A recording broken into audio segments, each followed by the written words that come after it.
You're listening to AM 1460, the new WXBR, Brockton. A broadcast service of Azor Media, LLC.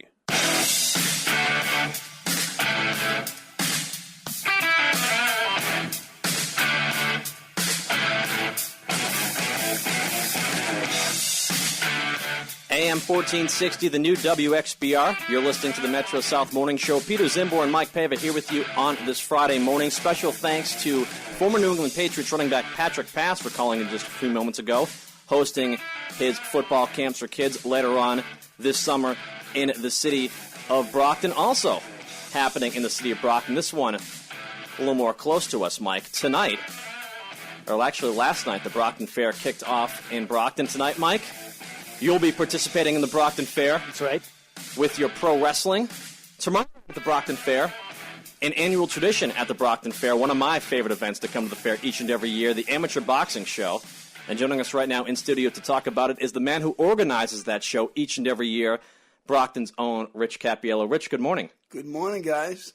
Rich, thanks for joining us here at our brand new studios here on 250 Belmont Street in Brockton. This is your first time at the new studios. You spent some time with Bill at the old studios back in the day.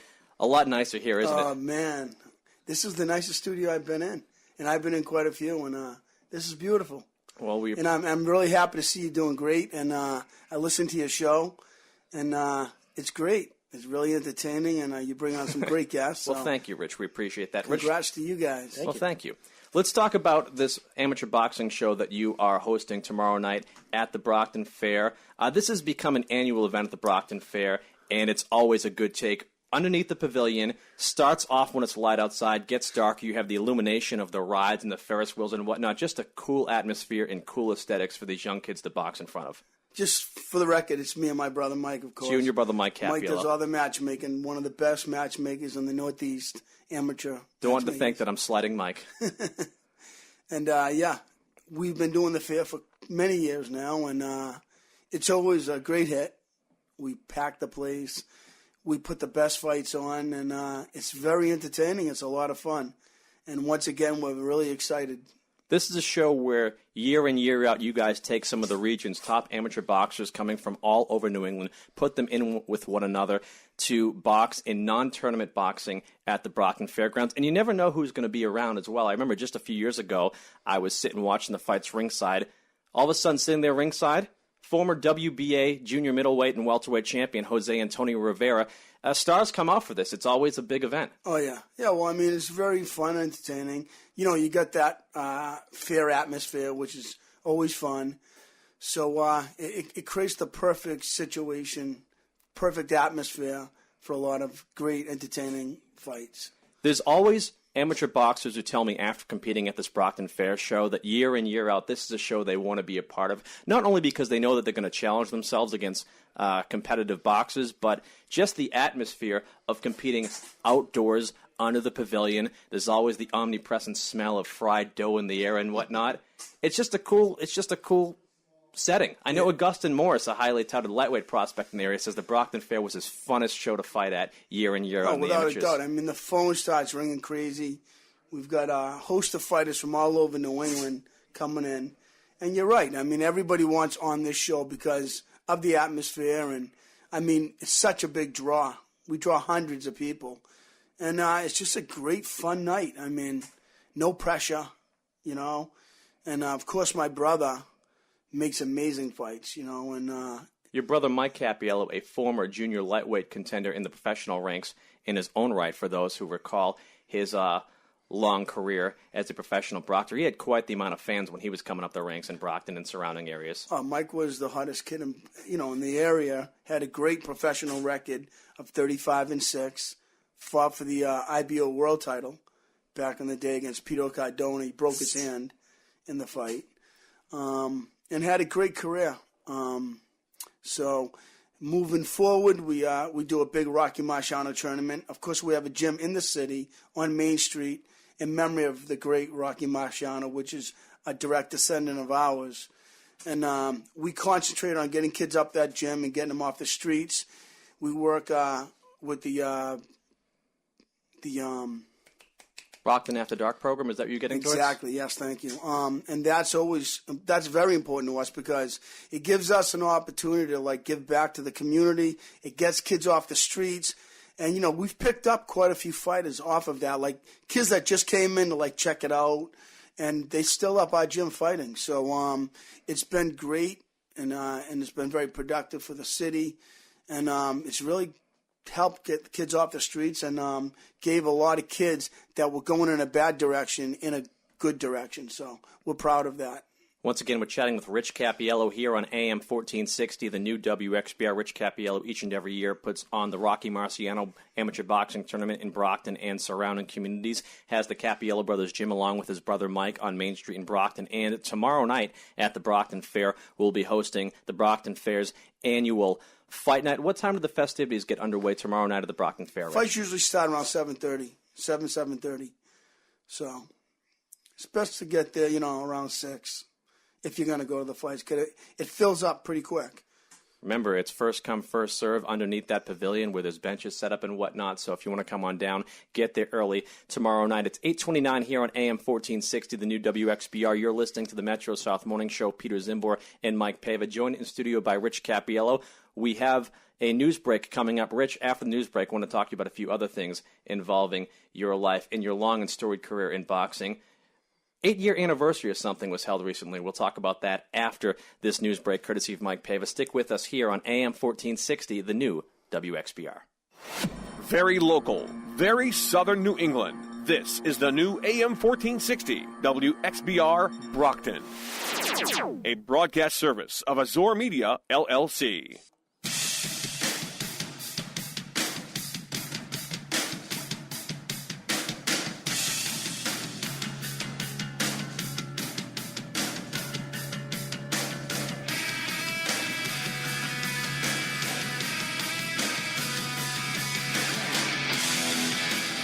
8:37 here on AM 1460, the new WXBR. Peter Zimbor and Mike Pava here with you on this Friday morning. You're listening to the Metro South Morning Show, PM in the AM. Remember, you can follow us on Twitter at PM in the AM Boston. Like us on Facebook, PM in the AM, the Metro South Morning Show. And check out our YouTube channel, best place to hear archived interviews and segments from this particular program, youtube.com/PM in the AM Boston.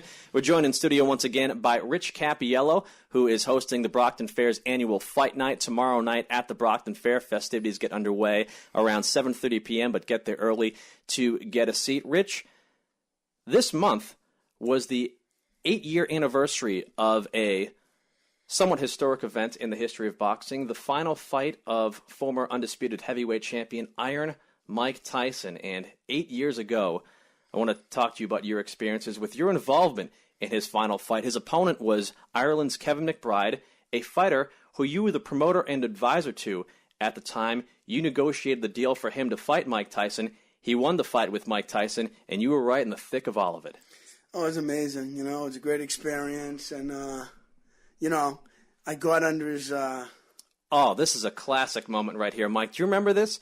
When Mike Tyson was going to fight Kevin McBride, which he ultimately did, the pre-fight press conference, Kevin McBride gets up to the podium at the pre-fight press conference, and I'm going to do my best Kevin McBride impression. He has that thick Irish brogue. He says, Mike Tyson's going to feel all of Ireland on my fist when I hit him. And he's just, he's just saying some regular things, nothing that was really going to get any sound bites or whatnot. And they say, we'd like to introduce next to the podium Rich Cappiello. So Rich gets up there, and you just start talking all sorts of smack. Well, here's the deal. I was sort of really felt disrespected because when we went in there, this was the new Mike Tyson at the time. His kids were there. He tried to come out as, sort of like reborn type of thing. You were part of Kevin McBride's team, and you guys were getting treated like complete second-class citizens because Mike Tyson was the star of the show, and Kevin McBride was an afterthought. At the press conference, we were sitting there, and people kept going up and talking, and Mike, and I'm sitting there saying to myself, they don't even know, they're acting like Mike guy's not even in the room. And I felt so disrespected. And I know one thing about Kevin. Kevin's had his ups and downs over the years, but he really trained hard for this. And I really felt confident based on the feedback I was getting about Mike and his preparation for the fight that we had a real shot at winning this fight and had an opportunity to make history. And I went up there and I let him know that I thought he was finished 2 years ago, and I still do, and that I felt confident that he was getting knocked out. And prognostication which turned out to be true, because Kevin McBride did stop Mike Tyson, I believe, after 6 rounds a few days later when they did fight. But Mike Tyson cut you off in the middle of you speaking and said, "You're going to get your boy Kevin killed." At that moment, were you kind of like, I'm about to get into a verbal dispute that I hope doesn't turn physical with Mike Tyson? Well, it's really funny because when I was at the podium, I'm looking around, and, there's a lot of things going through my mind. I'm up there, and as I'm speaking, I'm looking just over to my right, and I'm watching Mike Tyson staring at me. Because I basically told him, "You get knocked out. I heard you were coming back last year, the year before. I don't think you're coming back." Like, I really laid it on this guy. And he was just glaring at me, and I had an opportunity to, look, this was my moment. And I wasn't, compromising for anybody. And I'm without a question in my mind, there was a part of me in the back of my mind that I was saying to myself, as I was speaking, what am I going to do if this guy attacks me? And, Mike, what would you do if you had the thought in your mind that Mike Tyson might attack me at any moment? What would go through your mind? I wouldn't have said any of those things at the podium. Rich has my balls. So what's going through your mind at that moment? It was my moment. It's how I felt. And honestly, if Mike Tyson came at me, I was going to charge right back. And I was going to just see how it ended up. I mean, that would have made even more highlights on SportsCenter than the verbal confrontation did. Yeah. I mean, I wasn't going to go stand up and fight him. I was tackling his ass. Excuse my language. It's Can okay. I say that? You can say ass. It's Friday morning. Who cares? So, I just was going to.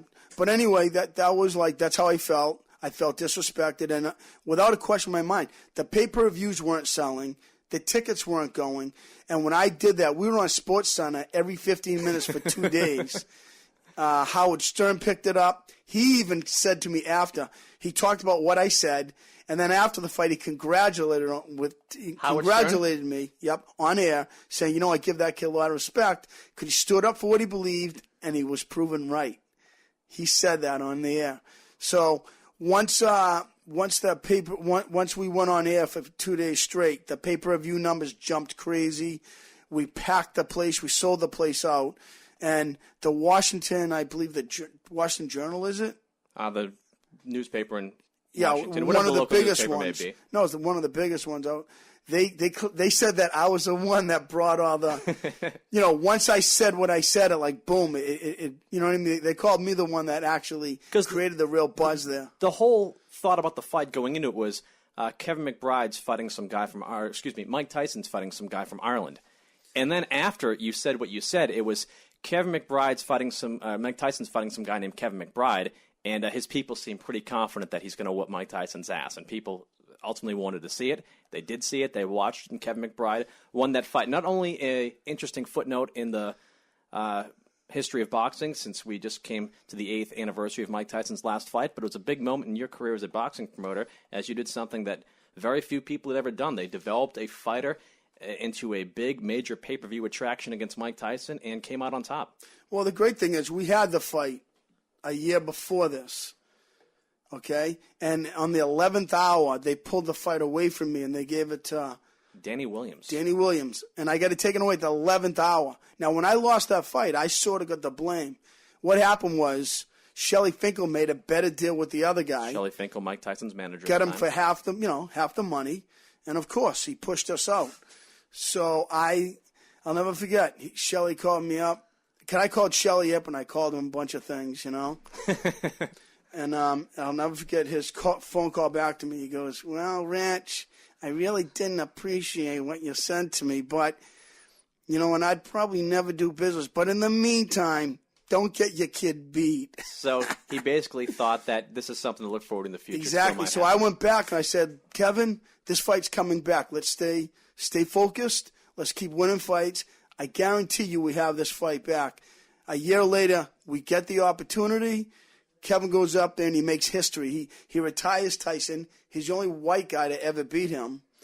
And it was one of the greatest moments of my career. I had a lot of great ones. And he became a big star in his home country of Ireland as a result of this. Yeah. And you know what? No one could ever take that away from any of us, And it was amazing. I actually had to get escorted out of the press conference because they thought they were going to attack me. It was a very pro-Tyson crowd, and they hated you. Exactly. And I had security around me. No one bothered with Kevin. I got off the podium, and I was attacked by the press.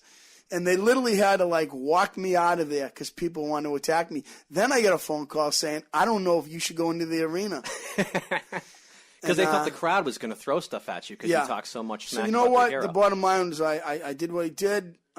We had a great outcome. It was an amazing experience. And at the end of the day, I saw Mike Tyson, and we shook hands, and it was all business.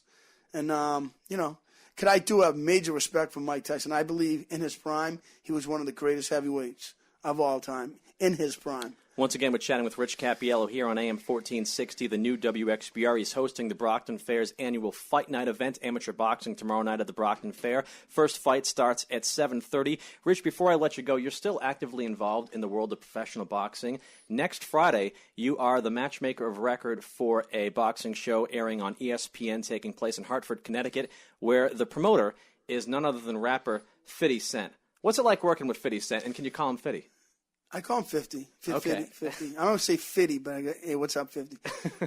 His real name is Curtis, of course, for those who don't know. But it's been a great experience. Great, very humble guy for an A-lister celebrity. Very humble, never raises his voice. He's got very brilliant people around him, and it's been a great experience. And he just brought me on for 10 more shows in New York to do his matchmaking. And to me, because I retired out of boxing From promoting? Well, matchmaking. I mean, I stopped promoting, then I matchmade for a couple of years for CES. And then I stopped because of my son's career. And, when you get a phone call from 50 Cent people asking you to matchmake for them, that's not an opportunity you can pass on. So, I took the opportunity. And to me, to have a guy like him come out to New England and call on me is a great representation on the quality of matchmaking that I've done. And it definitely puts me in the elite in the world of matchmaking. Well, Rich, it's been a pleasure having you on the program this morning. You mentioned your son's career. You didn't allude to who your son is. B-Capp, who's actually been on the airwaves with us before, local recording artist on the rise. Hopefully we'll have him on the program again at some point. Hopefully we'll have you on the program again at some point. We have to do this again. I hope, Peter. I'm always available, and I'd love to come on. I had really enjoyed myself, and kudos to you guys. You're doing some great stuff. I love it. Thank you. I appreciate it. That's Rich Cappiello joining us here on AM 1460, the new WXBR. Remember, Fight Night at the Fair tomorrow night, 7:30 p.m., amateur boxing at the Brockton Fair. Rich, thank you so much for joining us. You're listening to AM 1460, the new WXBR, the Metro South Morning Show. Time to take a look at local weather and traffic. We'll be back on the other side. We'll take a look at celebrity birthdays and 60 seconds with the Democratic Cowboy. Stick with us.